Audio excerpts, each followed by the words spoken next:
Firman Allah Subhanahu wa taala, ya ayyuhan nasu antumul fuqara'u ila Allah wallahu huwal ghaniyyul hamid.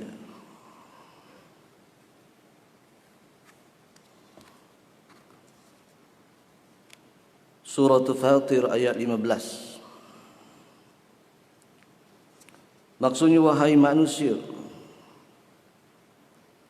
kamulah yang berkehendak kepada Allah, dan Allah dialah yang maha kaya, tidak berhajat kepada sesuatu, lagi maha terpuji.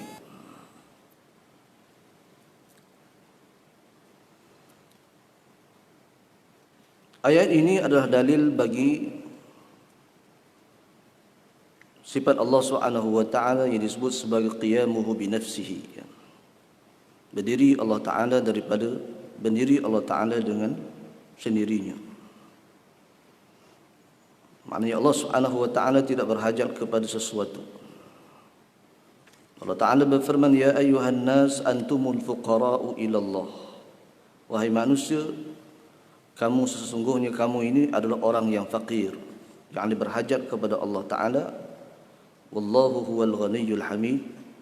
Sedangkan Allah taala itu maha kaya.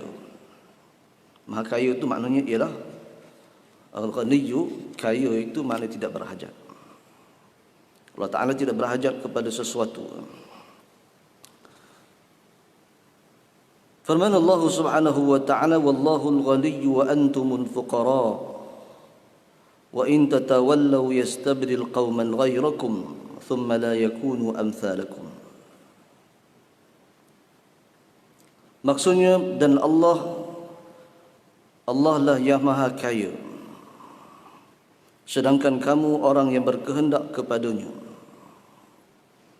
Dan jika kamu berpaling, nescaya Dia akan menggantikan kamu dengan kaum yang lain,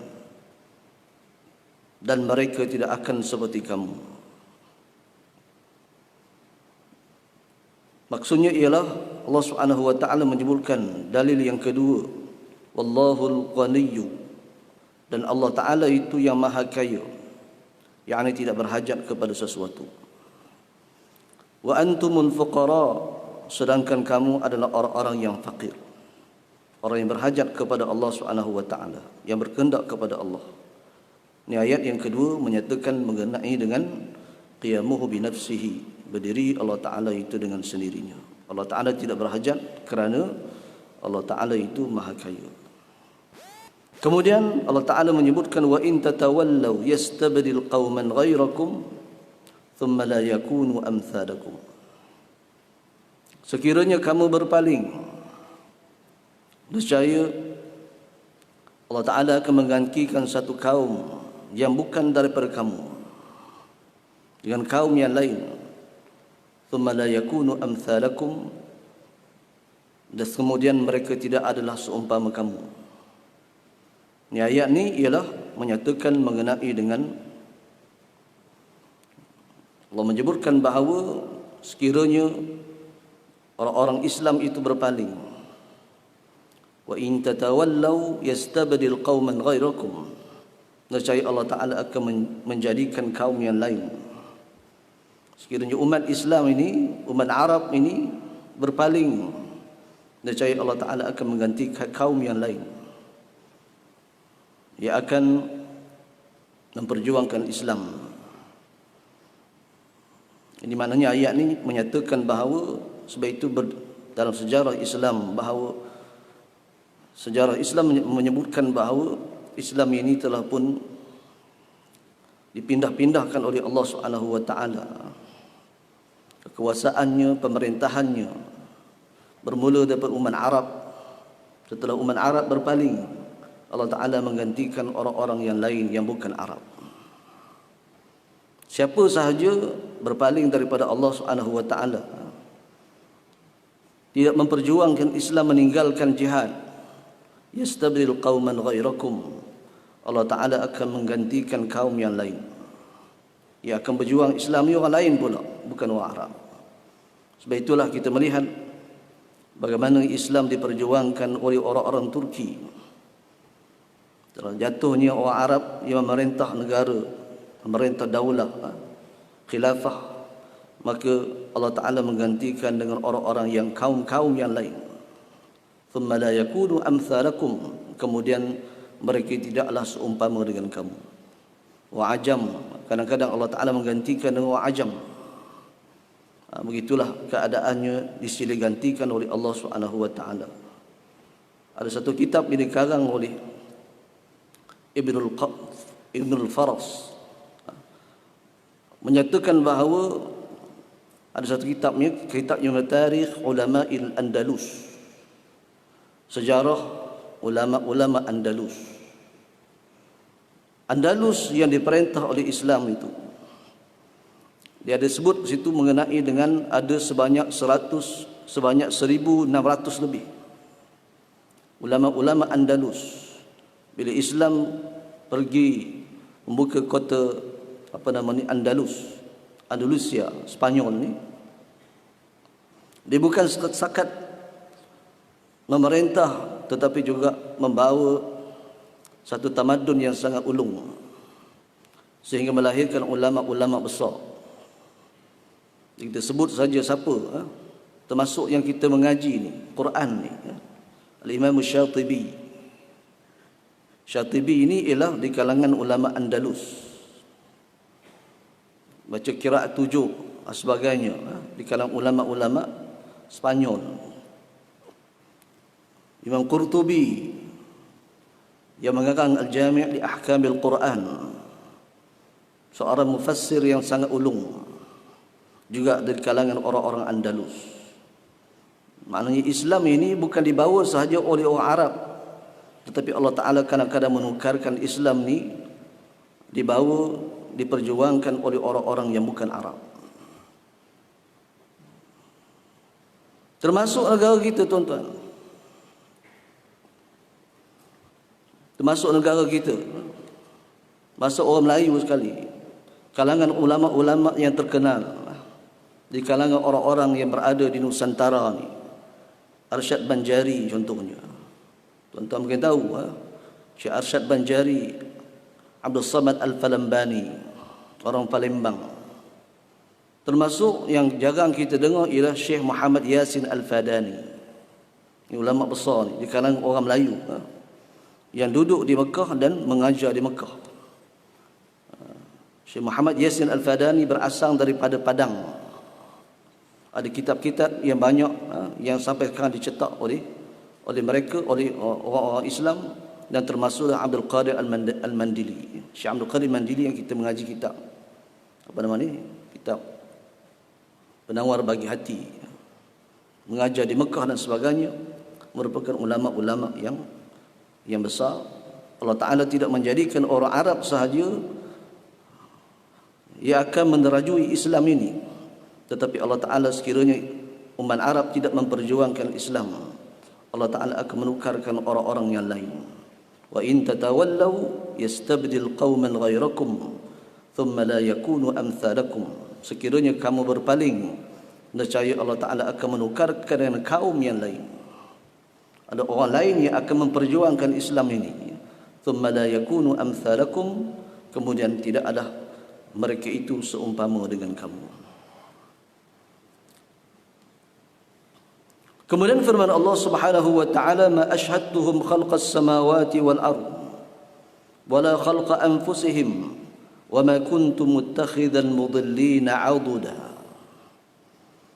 Suratul Kahfi ayat 51. Maksudnya, aku tidak menghadirkan mereka, iblis dan anak cucunya, untuk menyaksikan penciptaan langit dan bumi, dan tidak pula penciptaan mereka sendiri, dan tidaklah aku mengambil orang-orang yang sesat itu sebagai penolong.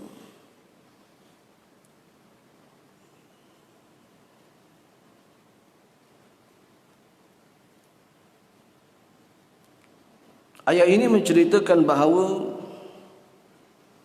Allah Ta'ala tidak menjadikan, ayat ini khitabnya kepada orang-orang yang menjadikan penolong-penolong selain daripada Allah Subhanahu wa taala. Menjadikan penolong selain daripada Allah, berhala-berhala yang mereka sembah itu selain daripada Allah sebagai penolong mereka. Allah Ta'ala menyatakan, ma ashhadtuhum khalqas samawati wal ard. tiadalah aku menjadikan iblis dan anak cucunya sebagai saksi ketika mana penciptaan langit dan bumi. Bukan saja penolong itu tidak mencipta langit dan bumi, malah pada ketika ciptaan Allah Ta'ala mencipta langit dan bumi, mereka pun tidak ada. Mereka tidak menjadi saksi terhadap penciptaan Allah Ta'ala terhadap langit dan bumi. Wala khalqa anfusihim, dan tiadalah juga ketika mana diri mereka diciptakan. Jadi Allah Ta'ala tidak berhajat kepada, ayat ini menyatakan Allah Ta'ala tidak berhajat kepada penolong-penolong, termasuk berhala-berhala yang mereka ciptakan. Hatta berhala-berhala itu tidak ada lagi, sekutu-sekutu mereka itu tidak ada lagi ketika mana penciptaan langit dan bumi dan penciptaan diri-diri mereka sendiri. Wa ma kuntum muttakhidhal mudillina aduda, dan tiadalah aku menjadikan orang-orang yang sesat itu benar-benar yang sesat, yakni iblis dan anak cucunya itu aduda sebagai penolong. Dalam penciptaan langit ni Allah Ta'ala pencipta langit, bumi, alam dan sebagainya, makhluk ini Allah Ta'ala tidak berhajat kepada sesuatu penolong. Itu maksud dia. Kemudian sabda Rasulullah sallallahu alaihi wasallam daripada Allah Subhanahu wa taala, ini hadis qudsi ya. Ya ibadi law anna awwalakum wa akhirakum wa insakum wa jinnakum kanu ala asqa qalbi rajulin wahidin minkum ma zada dhalika fi mulki syai'an. Ya ibadi law anna awwalakum wa akhirakum wa insakum wa jinnakum kanu ala afjari qalbi rajulin wahidin minkum ma naqasa dhalika fi mulki syai'an. Ya ibadi law anna awwalakum wa akhirakum wa insakum wa jinnakum qamu fi sa'idin wahidin fasa'aluni fa'ataitu kulla insanin mas'alatahu ma naqasa dhalika mimma indi illa kama yanqusul mihyatu. Di sini ada cetak, salah cetak. Yanqusul mihyatu, bukan mahid. Kama yanqusul mihyatu idza dakhala al-bahr. Hadis rawahu Muslim wa Ahmad. Artinya, wahai hamba-hambaku, kalaulah yang awal dan yang akhir kamu semua di kalangan manusia dan jin menjadi orang yang paling bertakwa, yang demikian itu tiadalah menambahkan kerajaanku sedikit pun. Wahai hamba-hambaku, kalaulah yang awal dan yang akhir kamu semua di kalangan manusia dan jin menjadi orang yang paling jahat, yang demikian itu tidak mengurangkan kerajaanku sedikit pun. Wahai hamba-hambaku, kalaulah yang awal dan yang akhir kamu semua di kalangan jin dan manusia semuanya berdiri di satu tempat, lalu mereka minta padaku, lalu aku berikan kepada tiap-tiap manusia itu apa yang dimintanya. Nescaya tiada mengurangkan apa yang ada di sisiku kecuali seperti air jarum yang dicelup ke laut dapat mengurangkannya. Hadis ini adalah hadis qudsi. Disebut juga dimuatkan oleh Al-Imam An-Nawawi dalam kitab Arba'in An-Nawawiyah. Hadis 40. Allah Subhanahu wa taala berfirman, ya ibadi law awwalakum wa akhirakum wa insakum wa jinnakum kanu ala asqa qalbi rajulin wahidin minkum ma zada dhalika fi mulki syai'an. Maksudnya, wahai hamba-hambaku, wahai manusia, wahai hamba-hambaku, sekiranya orang-orang yang di awal dan yang terakhir, maknanya Allah Ta'ala mengumpulkan daripada umat Nabi Adam alaihi salam sehingga umat Nabi Muhammad sallallahu alaihi wasallam, daripada awal yang dan sehingga yang terakhir di kalangan manusia.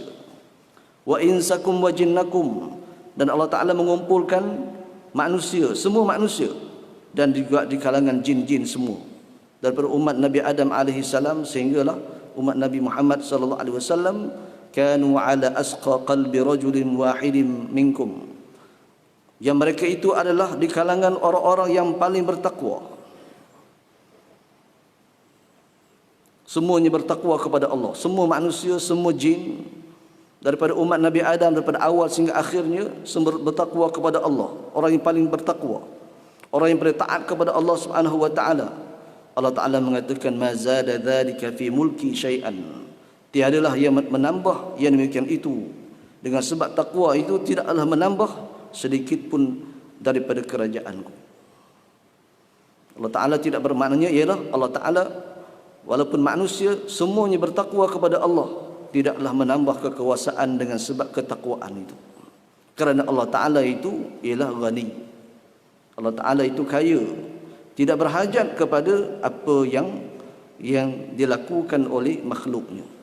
Kalau sekiranya mereka semua bertakwa pun tidaklah menambah kekuasaan Allah Subhanahu wa taala. Allah Taala itu tetap begitu sahaja. Kerana Allah Taala itu kaya, tidak berhajat. Begitu juga, ya ibadi law anna awwalakum wa akhirakum wa insakum wa jinnakum kanu ala afjari qalbi rajulin wahidin minkum ma naqassa dhalika fi mulki syai'an. Begitu juga Allah mengatakan bahawa, wahai hamba-hambaku, sekiranya orang yang pertama, orang yang terakhir di kalangan manusia dan di kalangan jin dikumpulkan umat daripada umat Nabi Adam AS sehingga akhir zaman umat Nabi Muhammad SAW di kalangan manusia dan jin, mereka itu menjadi orang-orang yang paling jahat. Allah Ta'ala mengatakan, ma naqasa dhalika fi mulki syai'an. Tidaklah menambah, tidaklah mengurangkan daripada kekuasaanku sedikit pun.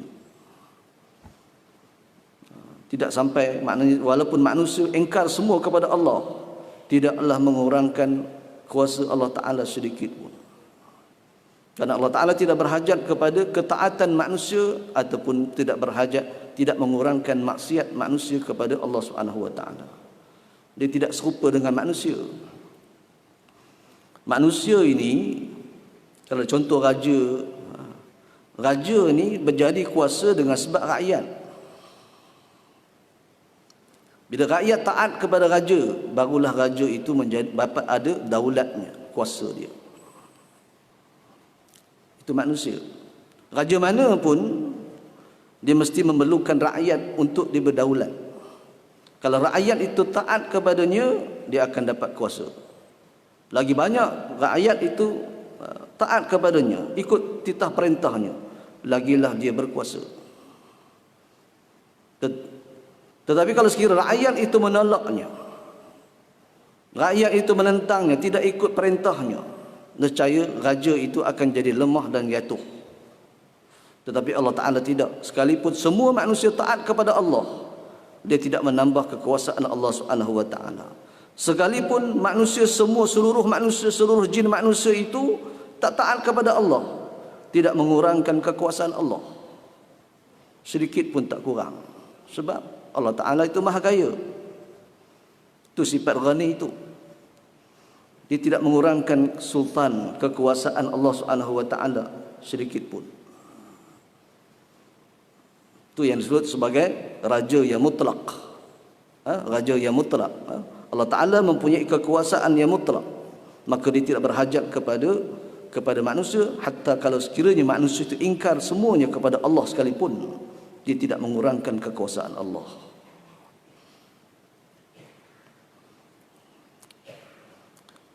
Ya ibadi law anna awwalakum wa akhirakum wa insakum wa jinnakum qamu ala sa'idin wahidin fasa'aluni fa'ataitu kulla insanin mas'alatahu ma naqasa dhalika mimma 'indi illa kama yanqusul mihyatu idza adkhala al-bahr. Begitulah selanjutnya hadis ini menyatakan bahawa, wahai hamba-hambaku, Allah Ta'ala menyatakan hadis qudsi, wahai hamba-hambaku, sekiranya orang yang mula-mula dan yang terakhir di kalangan jin dan manusia, semua manusia ini berada fi sa'idin wa qamu fi sa'idin wahidin, mereka berada di satu tempat, dikumpulkan daripada umat Nabi Adam sehingga umat akhir zaman di kalangan jin manusia dikumpulkan di satu tempat, fi sa'idin wahidin, pada satu tempat.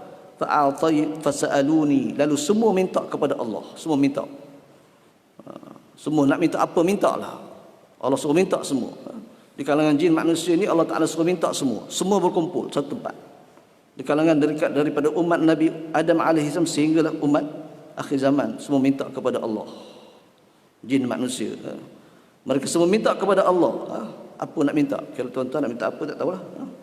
Mintalah apa saja. Kemudian fa'ataitu kulla insanin mas'alatahu. Lalu aku berikan setiap manusia itu apa yang diminta. Allah berikan semua. Nak minta apa? Sana besar mana, nak apa semua, nak kahwin 10, semua boleh. Minta saja. Semua minta. Semua Allah Ta'ala beri. Allah beri semua. Apa yang diminta itu. Allah kata, ma naqasa dhalika mimma indi.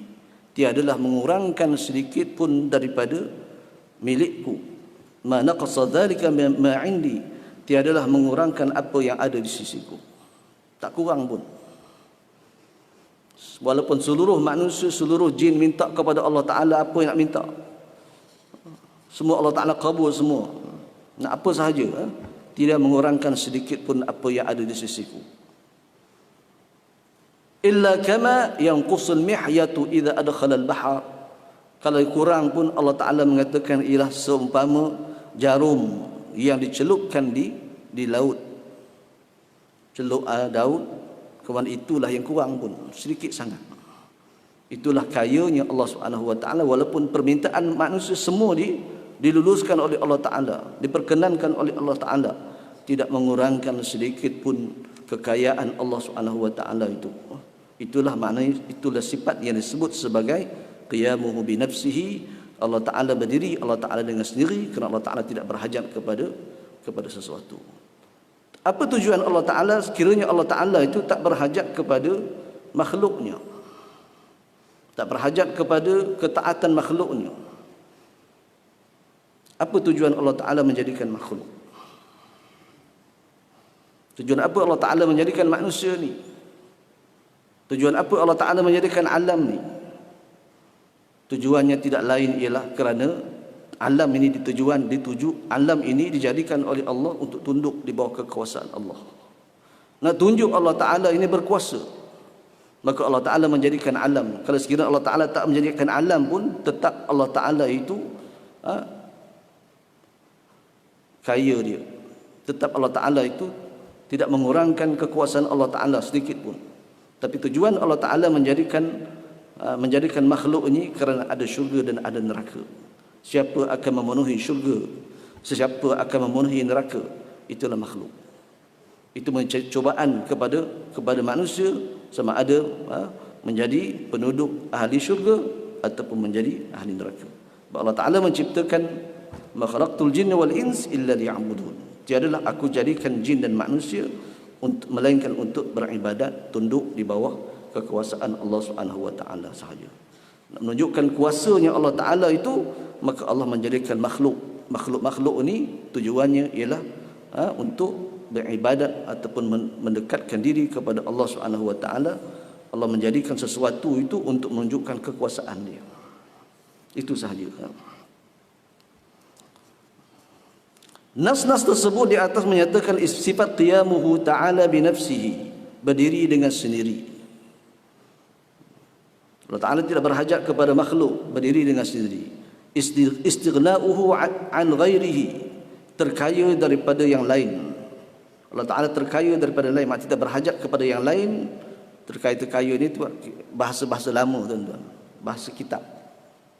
Sebab diambil daripada bahasa Arab, istighna' ghani itu kaya. Maka kadang-kadang kita baca kitab-kitab lama, terkaya. Apa maksud terkaya ni? Terkaya ni maknanya tidak berhajat. Tidak berhajat daripada segala sesuatu yang lain, bahkan yang lain pula berhajat kepada Allah Subhanahu wa taala.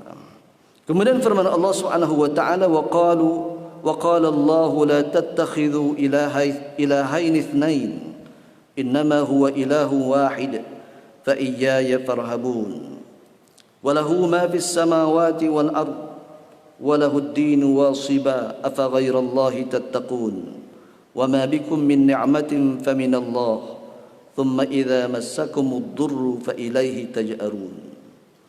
Maksudnya ialah Allah berfirman janganlah kamu menyembah dua Tuhan. Sesungguhnya dialah Tuhan yang Maha Esa. Maka hendaklah kamu kepadaku sahaja kamu takut. Dan kepunyaannya segala apa yang ada di langit dan di bumi. Dan untuknya lah ketaatan itu selamanya. Maka mengapa kamu bertakwa kepada yang lain daripada Allah? Dan apa sahaja nikmat yang ada pada kamu, maka daripada Allah lah datangnya. Dan bila kamu ditimpa oleh kemudaratan, maka hanya kepadanya lah kamu minta pertolongan. Allah Subhanahu wa taala menyatakan, wa qala Allah Taala berkata, berfirman, la tattakhidhu ilahain itsnain, janganlah kamu menjadikan dua Tuhan. Sebab manusia ni dia ada, kadang-kadang ada dua Tuhan. Ayat ni diturunkan kepada kabilah Arab kerana mereka terpengaruh dengan negara-negara yang berhampiran dengan mereka, antaranya orang Parsi. Orang Parsi ni dia ada dua Tuhan, iaitu dipanggil Tuhan ilahun lil khair, Tuhan untuk kebaikan. Dia disebut sebagai Yazdan. Yang kedua, Tuhan ilahun lisyarri, Tuhan untuk kejahatan. Dia ada orang Parsi, dia ada dua Tuhan. Mana ada Tuhan yang memberi rahmat, ada Tuhan yang memberikan azab. Macam tu. Jadi ada di kalangan kabilah-kabilah Arab ni terpengaruh dengan orang-orang Majusi, dan mereka beragama Majusi. Lalu mereka mengatakan Tuhan ni ada dua. Mereka mengatakan Tuhan ada dua. Pertama, Tuhan yang membawa kebaikan, dan Tuhan yang membawa kejahatan. Dua-dua mereka sembah. Mereka nak kebaikan, mereka sembah. Mereka sembah Tuhan yang mempunyai kebaikan, membawa kebaikan, Yazdan. Tetapi kalau sekiranya mereka nak tolak kejahatan, mereka sembah Tuhan yang kedua, Tuhan yang membawa kejahatan, meminta tolong kepada Tuhan yang membawa kejahatan itu. Dan Allah Ta'ala menyatakan, wa qala Allahu la tattakhidhu ilahain itsnain, janganlah kamu menjadikan dua Tuhan.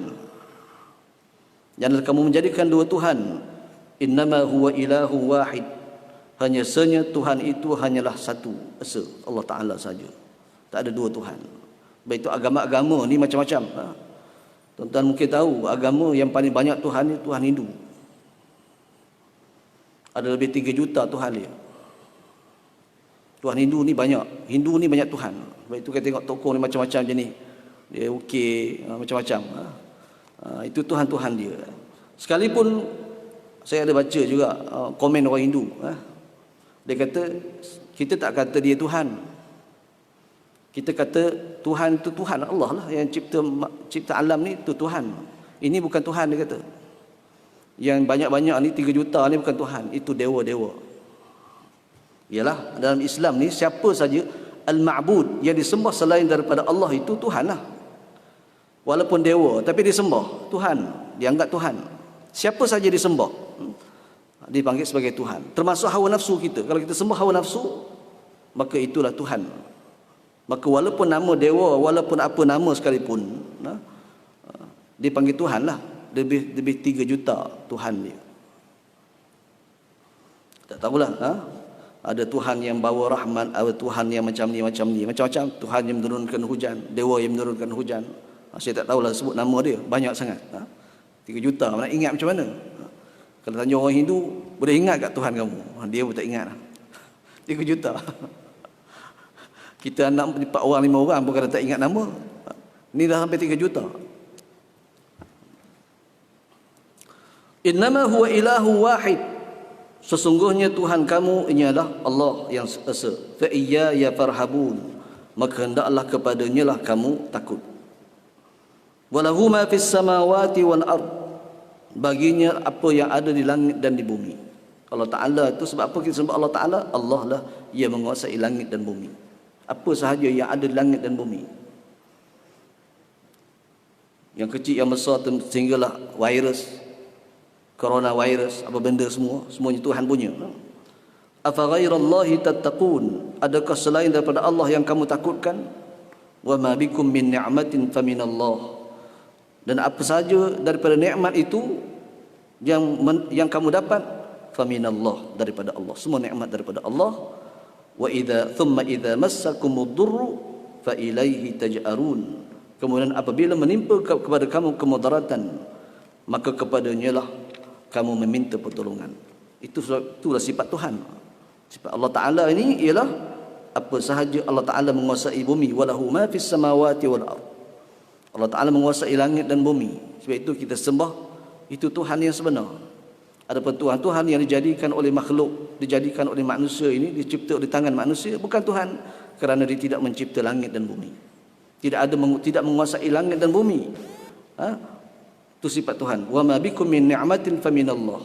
Apa sahaja nikmat yang diberikan kepada kamu, faminallah, itu adalah daripada Allah. Itu sifat Tuhan, sifat Allah Ta'ala yang sebenar. Sifat Tuhan yang sebenar, Allah Ta'ala boleh memberi nikmat kepada siapa yang ia kehendaki. Apa nikmat ya Allah, apa nikmat yang diberikan, itu semua daripada Allah. Wa thumma idza massakumud durru fa ilaihi taj'arun, dan apa sahaja yang menimpa kepada kamu dari kemudaratan, maka kepadanya lah kamu minta pertolongan. Itu sifat Tuhan. Sifat Allah Ta'ala itu kita minta kepada dia. Nikmat, Allah beri nikmat. Kemudaratan boleh, Allah Ta'ala boleh mengelakkan kemudaratan, semua daripada Allah Subhanahu Wa Ta'ala. Sedangkan Tuhan-Tuhan yang mereka jadikan itu, tak ada pun boleh menolak kemudaratan, tidak boleh memberi nikmat, tidak boleh membawa kemanfaatan yang mereka sembah. Tidak boleh menciptakan sesuatu, hatta mereka sendiri diciptakan. Dia tak boleh cipta langit bumi pun tak boleh, apalagi benda kecil pun tak boleh cipta. Sedangkan mereka sendiri, batu-batu itu sendiri pun diciptakan oleh manusia. Bukan mereka mencipta, malahan mereka tercipta, diciptakan. Ini baru Allah Ta'ala menyebutkan mengenai dengan dua Tuhan. Ada lagi dalam ayat-ayat yang akan datang mengenai dengan tiga Tuhan dan Tuhan-Tuhan yang banyak. Agama-agama ni paling kurang dia ada dua Tuhan. Agama-agama yang bukan daripada agama Islam ni paling kurang dia ada dua Tuhan. Kalau tidak, dia akan banyak Tuhan. Dia akan banyak Tuhan. Ada tiga Tuhan, ada empat Tuhan, sehinggalah sampai berjuta-juta Tuhan yang mereka sembah tu. Yang tauhid ini hanyalah agama Islam sahaja. Tak bolehlah klaim agama lain macam Hindu. Sebab itu saya baca dalam komen dia kata agama Hindu pun dia tauhid juga, dia kata, kerana dia percaya pada Tuhan. Allah tu dia percaya, tapi dia ada dewa-dewa tu. Itu Tuhan jugalah.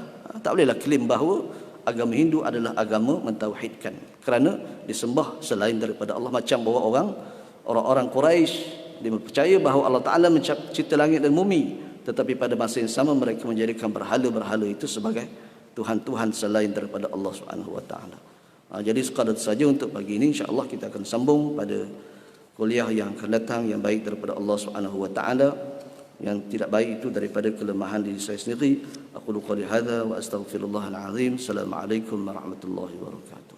Bismillahirrahmanirrahim. Alhamdulillahirabbil alamin, wassalatu wassalamu ala asyrafil anbiya'i wal mursalin wa ala alihi wa sahbihi ajma'in. Allahumma arhamna bil Qur'an waj'alhu lana imaman wa nuran wa hudan wa rahmah. Allahumma dhakkirna minhu ma nasina wa 'allimna minhu ma jahilna وارزقنا تلاوته آناء الليل وأطراف النهار واجعله لنا حجة يا رب العالمين. صلى الله على سيدنا محمد وعلى آله وصحبه وسلم. الحمد لله رب العالمين.